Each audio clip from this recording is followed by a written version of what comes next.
In this video, we're going to cover all of the structures of the urinary system related to the kidneys, the ureters, the bladder, and the urethra.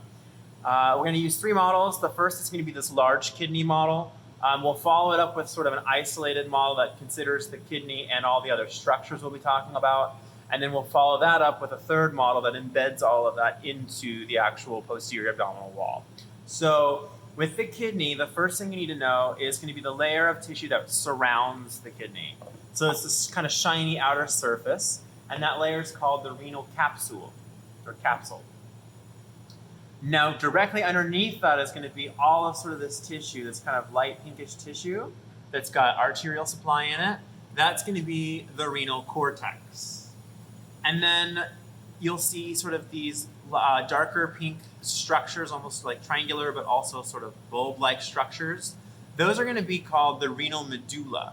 Now, the tissue type will be the renal medulla. The structure, so this sort of bulb-like structure, is going to be called the renal pyramid. So on the practical, we might say, please tell us the name of the tissue, and that would be the renal medulla.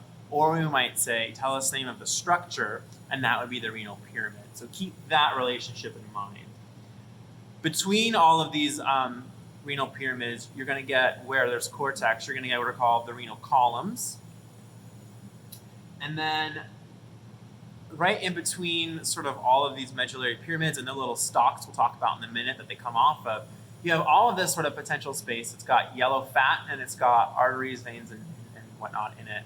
That is called the renal sinus, because what happens in development is essentially as the kidney's forming, it kind of closes in on itself and it creates all of these spaces. So you want to think of the renal sinus as the space within the kidney that's just filled with fat and arteries and veins.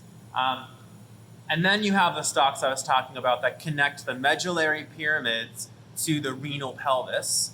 And these are going to be called, each one of these is called a calyx, or plural is calyces.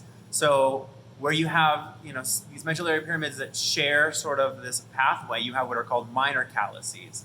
So between these two, for example, this little pathway here is going to be a minor calyx. But where all of these come together here is a major calyx, and that's what's going to drain into the renal pelvis. So you have to think of it as, fluid from the medullary pyramids to the minor calyces, to the major calyces, to the renal pelvis, and then out the renal hilum, which is the structure here that contains the renal artery and the renal vein from the last unit. Together with the renal sinus, you get the renal hilum, and then the blood supply, the urinary supply is going to continue going down this part of the renal pelvis, which becomes the ureter. Now, the ureter is going to connect to the bladder, the urinary bladder. Sorry, everyone listening to this video.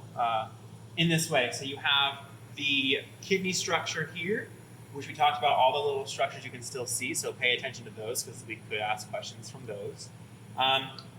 Entering the renal pelvis and then out through the ureter. And the ureter is going to go on both sides. It's going to go right into the bladder from the posterior aspect. And then inside the bladder, it'll collect, and then it will eventually go out through the urethra. Now, this is a male bladder it's shiny because we have a prostate here. And so in males, it's going to go through the urethra and then out the penis. In females, it's going to go through the urethra and then it's going to come out the vulva.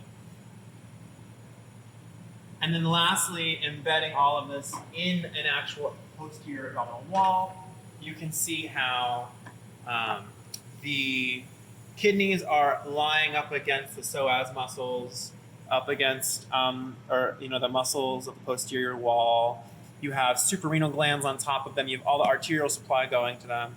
And then you have the ureters sort of resting up against that posterior wall and then going into the pelvic basin where they hit the bladder.